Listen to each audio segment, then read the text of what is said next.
Hello everyone, welcome to advanced astrology by MV.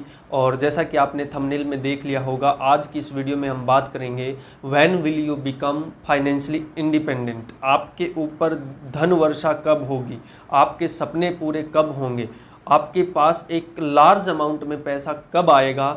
आज की इस वीडियो में हम बिल्कुल सिंपल टेक्निक के माध्यम से सीखेंगे। तो बिना किसी देरी के हम वीडियो को चलिए स्टार्ट करते हैं।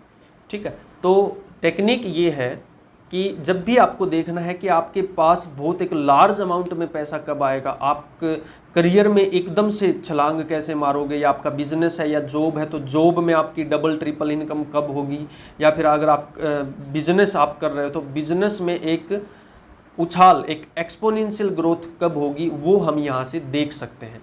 ठीक है, तो दो तीन बातों का आपको ध्यान रखना है। सबसे पहली बात तो ये हो जाएगी कि आपके D1 में हमें ये देखना, आपकी जो लगन कुंडली है उसमें एक स्ट्रॉन्ग धनयोग बनना चाहिए।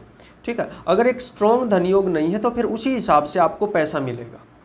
ठीक है, ये बात आपको ध्यान रखना पड़ेगा कि चाहे कितना भी अच्छा टाइम क्यों ना आ जाए, अगर आपकी कुंडली में धनयोग नहीं है, एक स्ट्रॉन्ग धनयोग नहीं है, तो आपको बहुत लार्ज अमाउंट में पैसा नहीं मिलेगा। हाँ, आपके पास्ट के हिसाब से ग्रोथ तो आपको दिखेगी कि हाँ कुछ ना कुछ ग्रोथ हुई है, लेकिन वो 20% 30% ग्रोथ ही दिखेगी अगर आपकी कुंडली में एक स्ट्रॉन्ग धनयोग नहीं है तो। ठीक है, हाँ, सेकंड चीज, अगर आपकी कुंडली में एक स्ट्रॉन्ग धनयोग है तो स्ट्रॉन्ग धनयोग कैसे बनते हैं एक दो मैं आपको बता भी देता हूं।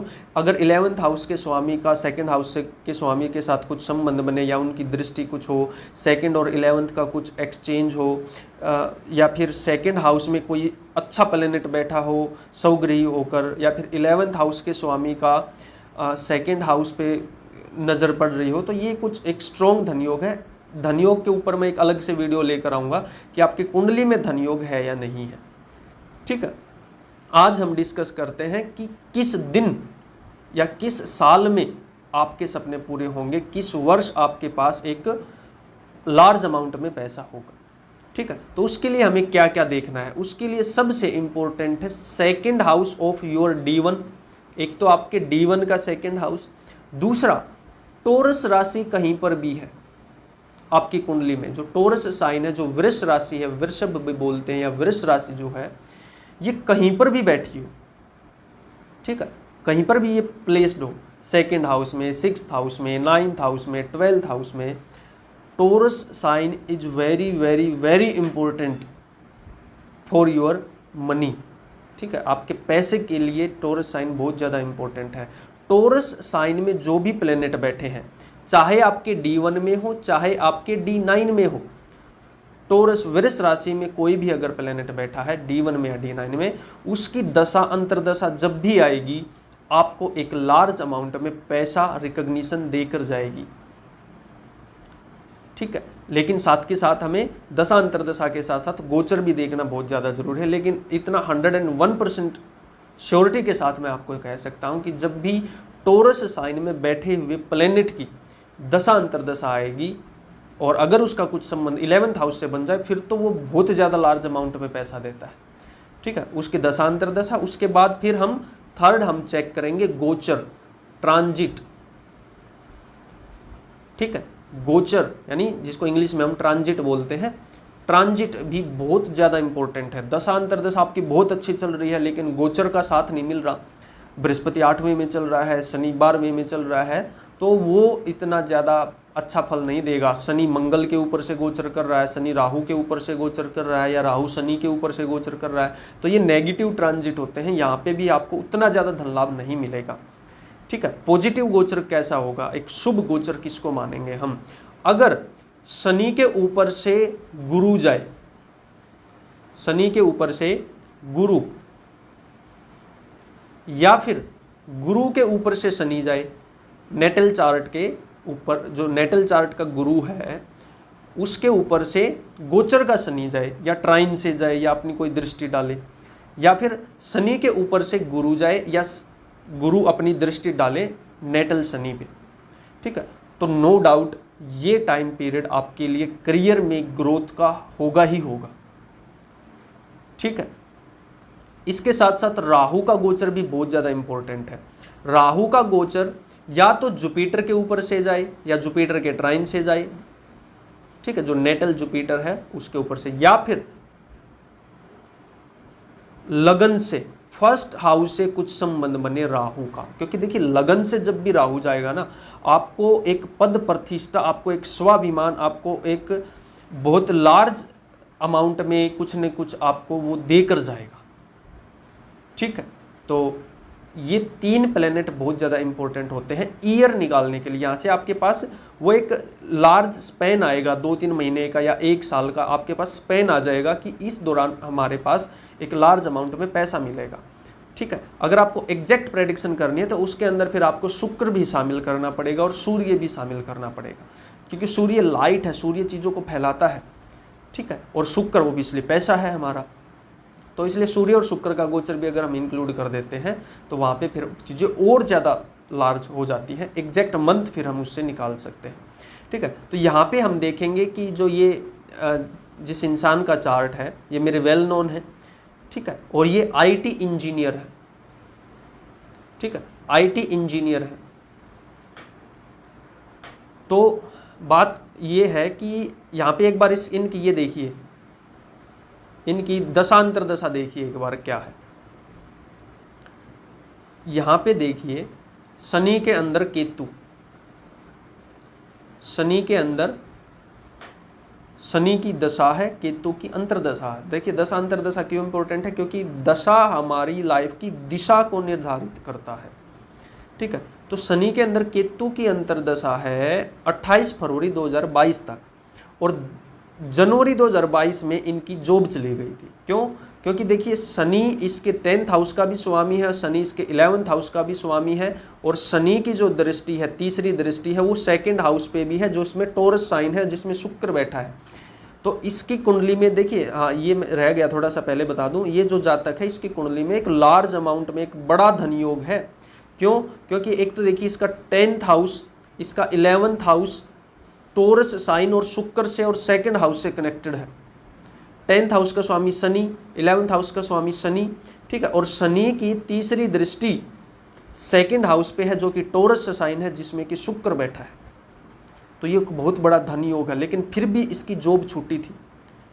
क्यों? क्योंकि दशांतर दशा ठीक नहीं थी। जुपिटर जो था चंद्रमा से 6ठे घर में जा रहा था, शनि के अंदर केतु के अंदर दशा चल रही थी, यानी केतु ब्लॉक करता है, केतु रोकता है, केतु काटता है, ठीक है। तो इसलिए इसकी जनवरी 2022 में जॉब चली गई थी। लेकिन ठीक 3 महीने बाद अप्रैल 2022 में ही, यानी जो पहले इसके पास जॉब थी वो 12 लाख पर एनम की थी, और जब अप्रैल 2022 आया,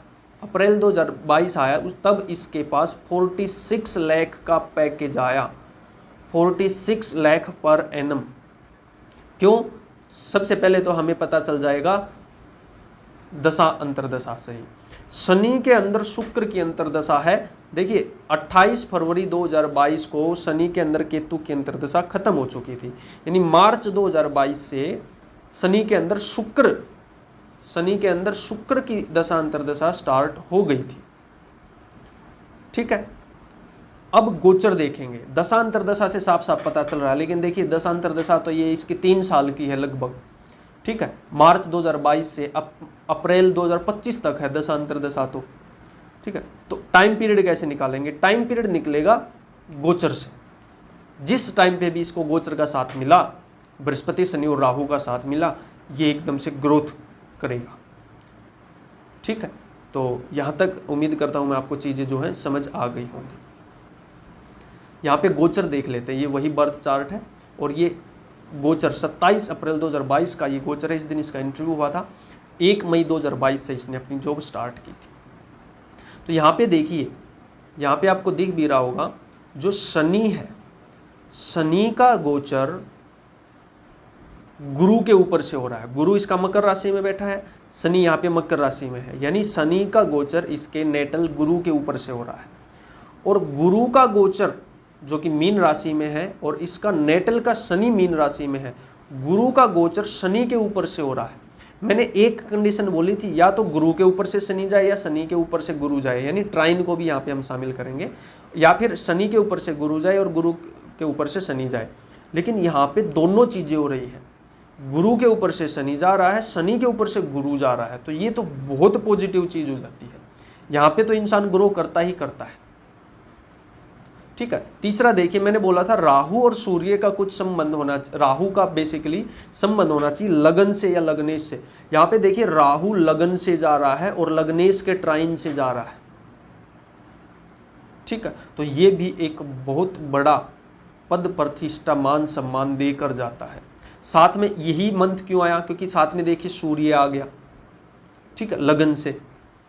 और देखिए जो शुक्र है और मंगल है लगन से 11वें घर में जा रहे हैं, और जो शुक्र है, अगर ये आप डेट डालोगे ना 27 अप्रैल 2022, यहाँ पे 29 डिग्री का मिलेगा शुक्र। ठीक है, एंड अगले ही दिन 28 अप्रैल 2022 को ही शुक्र नेक्स्ट राशि में जंप कर गया था, मीन राशि में। और मीन राशि में कौन सा प्लेनेट है, शनि। शनि के ऊपर से शुक्र जा रहा है। जब भी शनि के ऊपर से शुक्र जाए या शुक्र के ऊपर से शनि जाए, तो वो भी आपको एक बड़ा धन लाभ देकर जाता है। आपके कर्मों में जो पैसा होता है, स्टोर जो होता है कर्म, वो आपको फिर वहाँ पे देखने को मिलता है। तो इस दिन के दौरान इसका इंटरव्यू फाइनलाइज्ड हुआ था 1 मई 2022 से इसने जॉब स्टार्ट की थी। तो इसको 12 लाख, तो 12 लाख वाली तो जॉब छूट ही चुकी थी, खैर फिर भी अगर हम माने तो 12 लाख से सीधा 46 लाख पे जंप करवा के गया था ये टाइम पीरियड। ठीक है, तो 100% कारगर टेक्निक है। लगा कर देखिए, आपके पास्ट में लगा कर देखिए, आपके जो नॉन है, फ्रेंड है, उनके ऊपर लगा कर देखिए, ज़रूर काम करेगी। ये D1 में भी काम करती है और D9 में भी काम करती है। ध्यान बस इतना रखना है, दशा अंतरदशा आपको देखनी है टोरस साइन के अंदर जो प्लेनेट बैठे हैं उनकी, या फिर 11th हाउस की या 2nd हाउस में जो प्लेनेट बैठे हैं उनकी। अगर इनका कुछ कनेक्शन टोरस से बन रहा है तो फिर तो ये बहुत ज़्यादा अच्छा बन जाता है। D1 में भी देख सकते हो, D1 में ज़्यादा स्ट्रॉन्ग रिजल्ट देता है, D9 में भी काफ़ी हद तक ये हेल्प करता है। ठीक है, तो आज के लिए इतना ही। उम्मीद करता हूँ आपको वीडियो समझ आई होगी। अगर आपके मन में कोई डाउट है, कंसल्टेशन है, तो आप दिए गए नंबर पर आप मेरे से कांटेक्ट कर सकते हो। 2 साल का मेरा एस्ट्रोलॉजी का कोर्स भी चल रहा है। अगर आप 0 to एडवांस लेवल पे सीखना चाहते हो तो 1-1 घंटे की क्लासेज होती हैं, आप यहाँ पे एनरोल कर सकते हो, सीख सकते हो। 2 दिन, 10 दिन, 20 दिन में किसी को एस्ट्रोलॉजी नहीं आती। अगर आपको ढंग का एस्ट्रोलॉजर बनना है, एक्यूरेट प्रेडिक्शन सीखनी है, तो कम से कम 2 साल आपको सीखना पड़ेगा, 2 साल आपको प्रैक्टिस करनी पड़ेगी, तब जाकर एक आप अच्छे लेवल पर स्टैंड करोगे। तो आज के लिए इतना ही। Thank you.